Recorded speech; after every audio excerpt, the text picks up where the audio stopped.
എല്ലാവർക്കും നമസ്കാരം. ഞാൻ ഡോക്ടർ ഗീത, പാലക്കാട് ജില്ലാ TB ഓഫീസറാണ്. ഇന്ന് നമ്മൾ TB രോഗത്തിനെ, അതായത് ക്ഷയരോഗത്തിനെ പറ്റി കുറച്ച് കാര്യങ്ങൾ പറയുന്നതിനാണ് വന്നിട്ടുള്ളത്.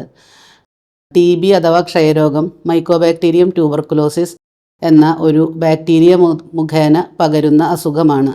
ഇതൊരു പകർച്ചവ്യാധിയാണ്, പാരമ്പര്യ രോഗമല്ല. സാധാരണ നിലയ്ക്ക് ക്ഷയരോഗം എന്നത് ശ്വാസകോശത്തെയാണ് ബാധിക്കുന്നത്.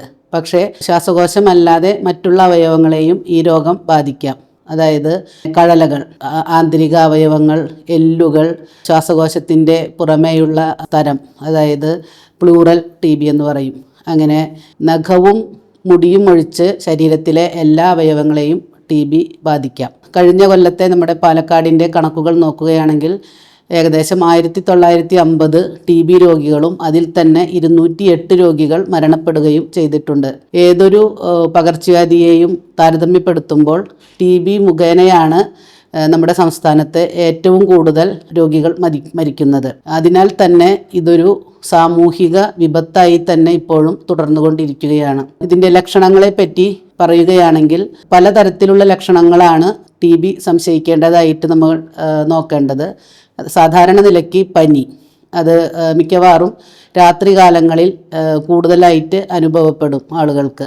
അതുകൂടാതെ ചുമ, 2 ആഴ്ചയിൽ കൂടുതലുള്ള ചുമയാണെങ്കിൽ നമ്മൾ സംശയിക്കണം. ഈ ചുമയിൽ തന്നെ കഫം വരുമ്പോൾ അതിൽ കുറച്ച് രക്തത്തിൻ്റെ അംശം കാണാം. ശ്വാസതടസ്സം, നെഞ്ചുവേദന, ക്ഷീണം അനുഭവപ്പെടുക, വിശപ്പില്ലായ്മ, വളരെയധികം ഭാരം, തൂക്കക്കുറവ് പ്രത്യേകിച്ചൊരു കാരണവുമില്ലാതെ ഒരാൾക്ക് കുറയുകയാണെങ്കിലും നമ്മൾ TBയെ സംശയിക്കണം. അതുകൂടാതെ കക്ഷത്തിലോ കഴുത്തിലോ ഉണ്ടാകുന്ന കഴലകൾ കാണുമ്പോൾ നമ്മൾ TB ആണോ എന്നുള്ളത് സംശയിക്കണം. അപ്പം ഇത്രയധികം ലക്ഷണങ്ങൾ നമ്മളുടെ ശരീരത്തിൽ കാണുകയാണെങ്കിൽ TB ഉണ്ടോ എന്നുള്ള പരിശോധന നടത്തേണ്ടതാണ്.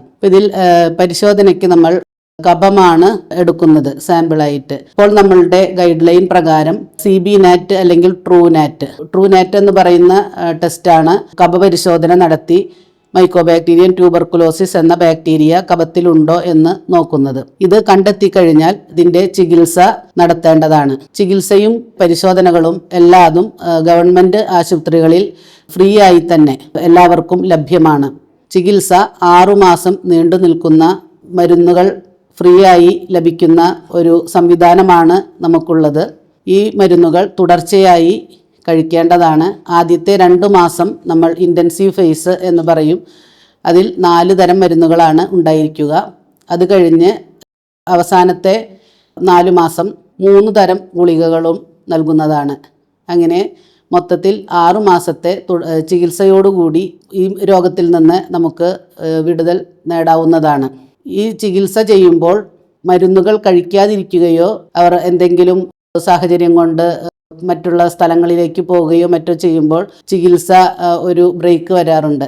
ഇത് വളരെയധികം ശ്രദ്ധയോടെ കൈകാര്യം ചെയ്തില്ലെങ്കിൽ പ്രത്യേക തരത്തിലേക്ക് TB രോഗം മാറാം. അതായത് ഈ ആൻറ്റിബയോട്ടിക്കുകൾ പ്രതിരോധശേഷി നേടും. ആൻറ്റിബയോട്ടിക്കുകൾക്കെതിരെ പ്രതിരോധശേഷി നേടി ഡ്രഗ് റെസിസ്റ്റൻ്റ് TB എന്ന തരത്തിലേക്ക് ഈ രോഗം മാറാവുന്നതാണ്. അതിനാൽ ഈ നമ്മളുടെ 6 മാസത്തെ ചികിത്സ വളരെ നിഷ്ഠയോടുകൂടി തന്നെ തുടരേണ്ടതാണ്.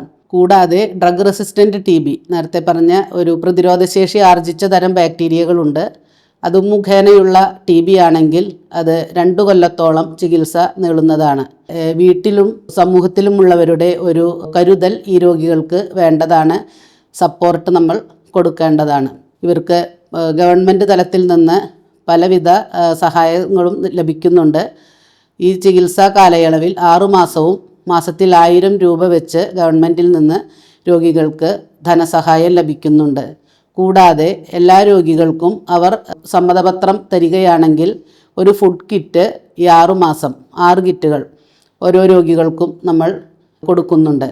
അതായത് പോഷകങ്ങളുടെ കുറവുണ്ടാകുക, അതുപോലെ പ്രമേഹ രോഗം ഉണ്ടായിരിക്കുക, അവശനിലയിലുള്ള, അതായത് കൂടുതൽ പ്രായമായവർ അല്ലെങ്കിൽ ചെറിയ കുട്ടികൾ, അങ്ങനെയുള്ളവർക്കൊക്കെ ഈ രോഗസാധ്യത കൂടുതലാണ്.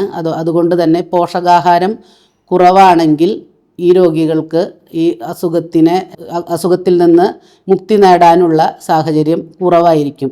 അതുകൊണ്ടാണ് നമ്മൾ ഈ പോഷകാഹാര കിറ്റിൻ്റെ പ്രസക്തി പറയുന്നത്. ഈ പൂർണ്ണമായി ചികിത്സ എടുക്കുകയാണെങ്കിൽ എല്ലാവർക്കും ഇതിൽ നിന്ന് രോഗമുക്തി നേടാവുന്നതാണ്.